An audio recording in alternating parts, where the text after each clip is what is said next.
Walk with me. Memories. I find memories fascinating. And no, I'm not just talking about my memories. I'm talking about the whole concept of a memory. How many of you have just some awesome memories? I'm talking about you, of your own life. Just awesome memories. Memories right now that maybe come to mind, you can recall at any point in your life. And just pulling that from wherever they reside in us, that memory, just brings a smile to your face, makes you feel good, puts you right back in that moment. I bet you have some awesome memories. How many of you have some awful memories? Maybe just that moment, me saying that word, you just pulled that memory out from wherever they live.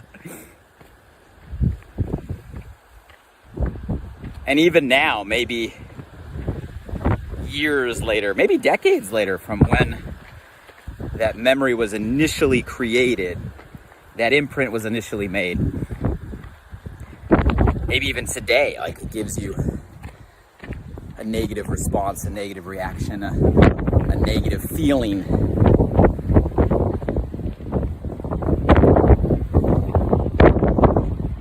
I bet we all have some awful memories. But whether we're talking about awesome or awful, I don't think there's any debating, there's no doubting, there's no questioning, there's no denying that memories by nature are extremely powerful. So much, in fact, that I think it's worth a conversation today on just the topic of memory, our relationship to memories, and how maybe the older we get, the more important our understanding of that relationship is. So I want to talk about memories today. Beautiful day, Southern California. A little windy, as you can tell. Hopefully it's not too bad. Let's see the Santa Monica Bay and pier down there. I'm gonna go ahead and take a seat, maybe stay out of the wind for a minute. And hey, before we get into the conversation today, who's by my side? Who's with me? Who's on my left? Who's on my right? Who's walking with us this morning? Don't be shy. Say hello below. Leave a comment. Don't hide behind a screen. Who are you? Where you from? How you doing? How you feeling? Maybe if you are up for it, go ahead and leave a comment already with just me mentioning the term memory. Awesome or awful? What was the first thing that came to mind?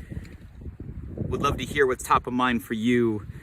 And if you're new to the crew, welcome. We walk together almost weekly, usually on Wednesdays around this time. Catch us live or catch the replay. But if you catch us, please participate. We'd love to know you're out there. We'd love to know your input. You can add value to me, add value to all of us by contributing in the conversation. And we catch these live here on Facebook, but there's a whole archive of past conversations on my podcast. So if you're into podcasts or you want to get into podcasts, Apple Podcasts, Spotify, check out Alive by Design. You search it, you'll find it. Subscribe to it. One of the best things you can do for me is rate and review if you love it. I read every one of them, but you can catch up on some of our past conversations there. But today's conversation, memories.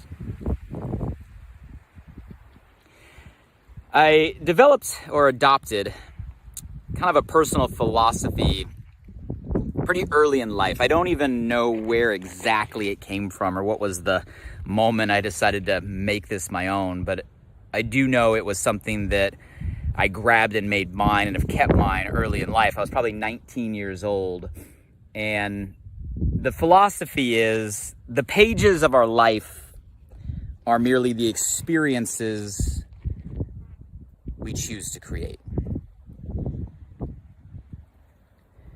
Right? So our story that we're writing, the story of our life at the end of the day, they're just that. They're just pages of experiences. we choose to create. Matter of fact, if you ever come out this way and maybe drop by my place, come by and say hi. I'll show you that every year I try to keep highlight books of some of my favorite photos. And from as far back as Karis and I started these books, the very first book, the very first page is where that statement's written. The story of our life are just the pages of experiences we choose to create. And I think that's an important philosophy, maybe one you might want to adopt in your own way. It's kind of a question of life and what we're making it of it. It's a question of, am I living a life by design or by default? Living a life by default would be one that lacks personal intention. By default would be you're letting your life kind of sway by the blowing of the wind like there is today. Whatever happens, happens. How it happens is how it happens. Who comes in is who comes in. Your circumstance is your circumstance. And you go through life getting blown by default. And there's a lot of people that have never really stopped and realized that maybe they are living a life by default. Constantly trying to meet the expectations they feel others are put on them. Constantly trying to chase what I call supposed to, follow what they're supposed to do, where they're supposed to be, when they're supposed to be there, with who they're supposed to be with. Constantly trying to live up to who they feel others think they're supposed to become. Default. And obviously the opposite side of that coin, design, means you grab the pen. You're writing the story, you are the architect. There's an awareness, there's an intention behind the pages that you're writing, the experiences you're creating. And I think that's an important shift for everybody, to make that flip where it's your life. You only got one. It's you. Don't be asleep at the wheel. Don't let other people drive, but put intention and design the life you want to live. And that's what that kind of statement means, right? Experiences we choose to create, because at the end of the day, we make that choice. But what's interesting is if you kind of think about life on a timeline, right? Let's kind of simplify, and I know life is anything but simple. But at the end of the day, there's what's behind us, and there's what's ahead of us. And there's where we're at in the moment. That's it. There's our past, there's our future, and there's that little dot right here, right now, somewhere on that line we call the present. And if we were to simplify our whole life on that timeline, it's interesting because throughout our whole life, we're going to have some relation to our past or looking backward. We're going to have some relation to our future or looking forward. We're going to have some relation to where we're at right here and right now. And for all of us in our early years, looking back is a shorter part of the line. Looking forward, we expect, right? We never know if it will be true. Tomorrow's never guaranteed, but we expect that more of our life is ahead of us. Our future line is longer than our past line. But as we get older, that present dot begins to move, and we start to realize, wow, pretty soon we have maybe more in our past line than we know for sure in our future line. So our relationship to what's behind us and what's ahead of us and where we're at shifts with time. You can call it age, maybe just perspective and experience. And I'm talking about this because when we talk about memories, what we're really talking about is our relationship with that line behind us, looking backward. And I guess if we were to boil it down, I think people maybe take one of three approaches or one of three strategies. You tell me if you fall into one of these three or which one of these three is kind of your natural tendency today. When it comes to looking backward in our relationship with the past, there's a lot of people out there that don't look backward. In other words, they don't put any attention or intention into the past. right? There's a lot of people out there that constantly live in a perpetual state of what's next, what's next, what's next, what's next, what's next, what's next, what's next. And I'm not saying this is bad or good. I'm just saying it is what it is. I know for me, there's a lot of periods in my life where I put almost zero energy into what was behind me and almost 100% of my energy into what was ahead of me, what's next.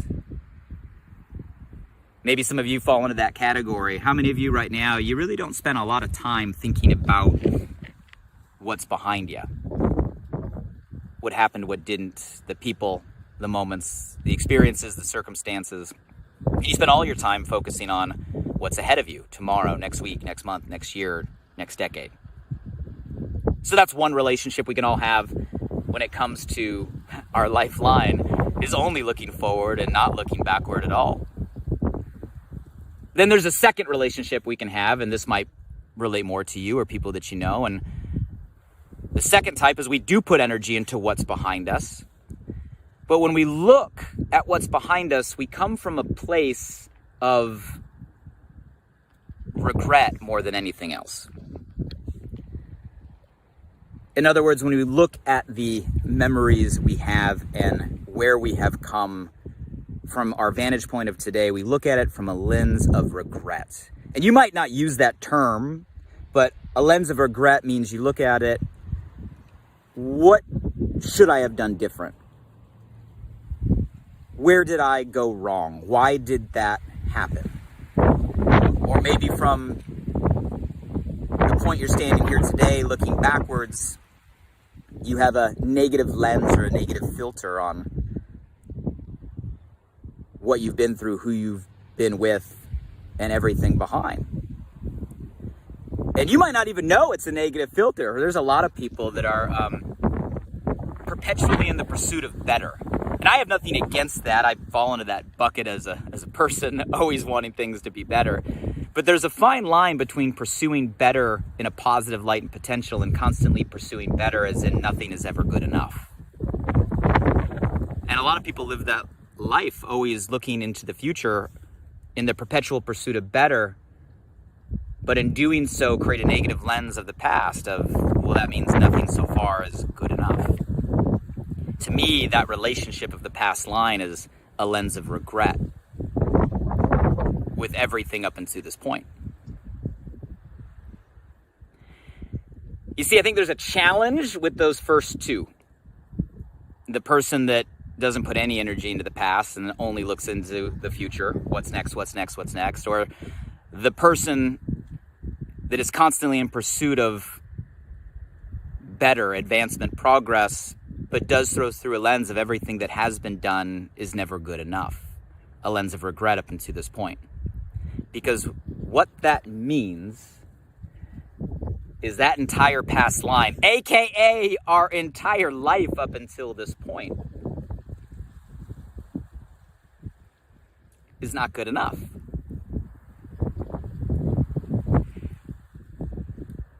Let me ask you a question.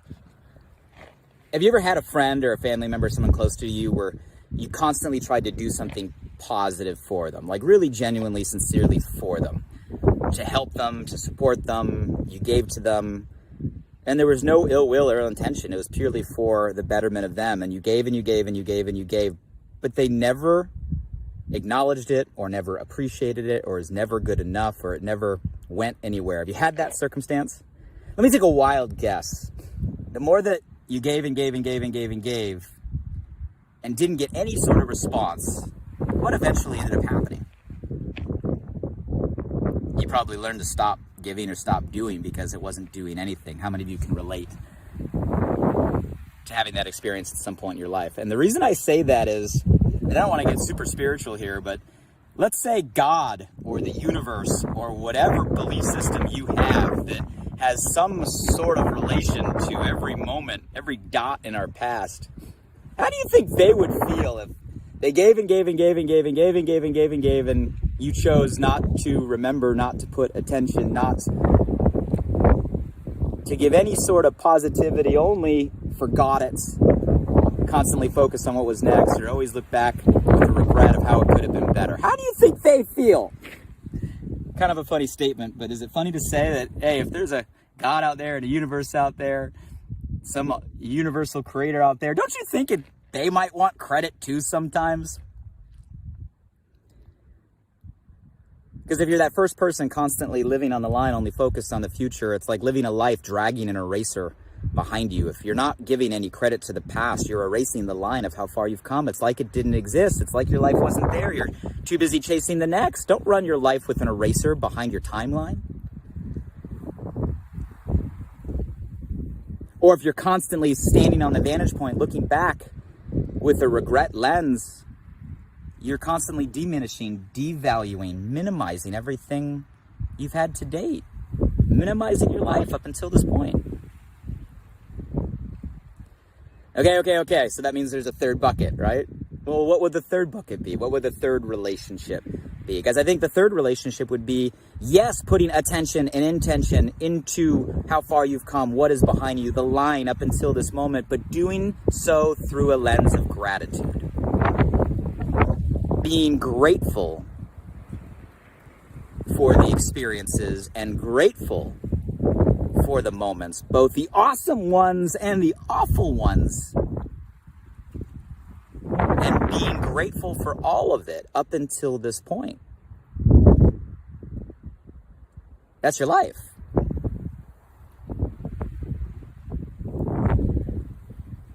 That's why I'm talking about memories. Because at the end of the day, all of that comes down to our relationship to the memories we have collected along the way. The bits of that timeline, the dots that we chose for whatever reason to imprint and stick wherever they go. And at the end of the day, it's that collection, wherever it is, wherever it lives, that memory bank somewhere, that's life. That's life. That is life. That collection is our life. Therefore, our relationship to that collection is our relationship to our life.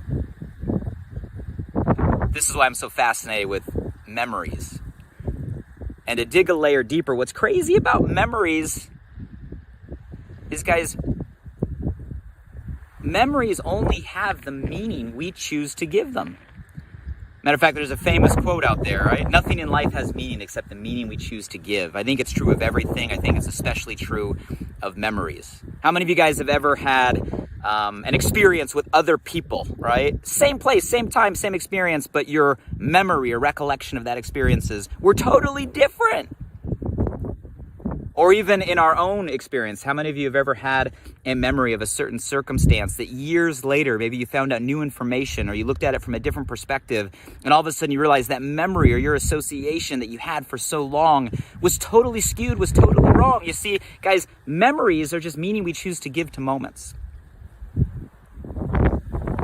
And just like we put intention, or should put intention into creating new experiences, I think we have to put intention into managing our old ones. Matter of fact, I think I'm going to add a second line to my philosophy in my next photo book. The story of our life are merely the pages of experiences we choose to create and the memories we choose to make. Because it's not just about creating the moment, it's about managing the memory. Managing the memory. Grabbing it, putting a positive, grateful lens tied to it, storing it up here and collecting those along the way. So at the end of the day, when all of a sudden we have a lot less of that future line and a lot more of the past line, looking back on that past line as a bunch of different moments we are grateful for, that's our life.